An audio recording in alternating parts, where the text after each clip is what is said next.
تحية طيبة للجميع، وياكم أخوكم الصيدلي الليث الموسى، واليوم راح أتكلم بحلقة أخرى تسويقية طبعا متعلقة بالماركتينج، وهذا فالشيء إن شاء الله ينمي من عقول كثير من الشباب اللي يردون يستثمرون بأموالهم. راح نتكلم اليوم فكرة ونكتة أخرى من كتاب 55 فكرة تسويقية.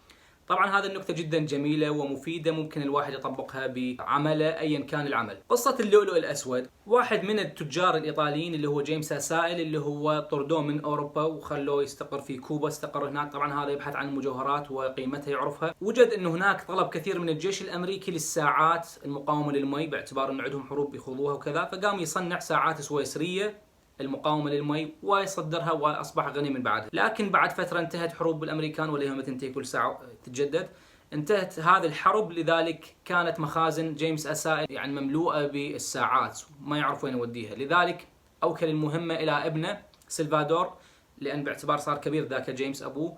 فهذا سلفادور ذكي جدا، أيضا سوقها وين؟ بالسوق الياباني. لكن السوق الياباني بمشكلة خطيرة، هذه المشكلة أنه أيضا استوى خارج من حرب وفلوس ما عندهم الناس. لذلك قام يستبدل الساعات السويسرية باللؤلؤ اللي عندهم، بالجواهر اللي عندهم، لأنه عندهم مخازن كبيرة من اللؤلؤ. لذلك سلفادور صار جدا غني بسبب اللؤلؤ الياباني اللي أخذه مقابل الساعات السويسرية اللي اليابانيين جدا يرغبوا لها. بعد فترة هذا سلفادور التقى بتاجر آخر فرنسي، استوى كان ماخذ جزيرة، هذه الجزيرة مليئة باللؤلؤ الأسود. اللؤلؤ الأسود في ذاك الوقت ما حد يرغب له وما حد يعرف قيمته، وهناك الناس يبيعوه بالتفاليس. لذلك اتفق سلفادور مع هذا التاجر الفرنسي أن يتقاسمون ويصيرون شركاء ببيع اللؤلؤ. أكيد سلفادور قبل، باعتباره هو عنده فد خبرة باللؤلؤ الأبيض اللي كان ياخذه من اليابان. فقالوا راح نسوي تسويق وحملات ترويجية وإعلانية بأمريكا في سبيل أن نبيعه، باعتبار هناك الفئة العظمى من عندهم أغنياء.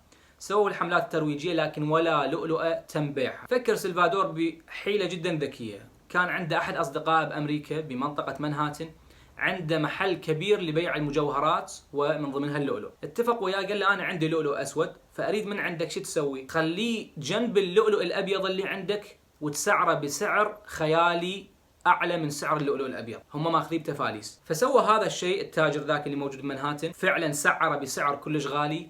والغريب بالموضوع انه الزناقين اللي هناك عندهم الناس الاغنياء والاثرياء يحبون فخفخه، مثل ما قلنا بسالفه الابل، لذلك يحبون يشترون الغالي. هذا فلان يبيع اللؤلؤ الاسود اغلى من الابيض، اذا هذا افضل. بدأوا يشتروه، وشويه شويه تطور البيع مالتهم والسوق مالتهم، واصبح فعلا اللؤلؤ الاسود اللي ياخذوه بدراهم معدوده يبيعوه بمئات الالاف من الدولارات.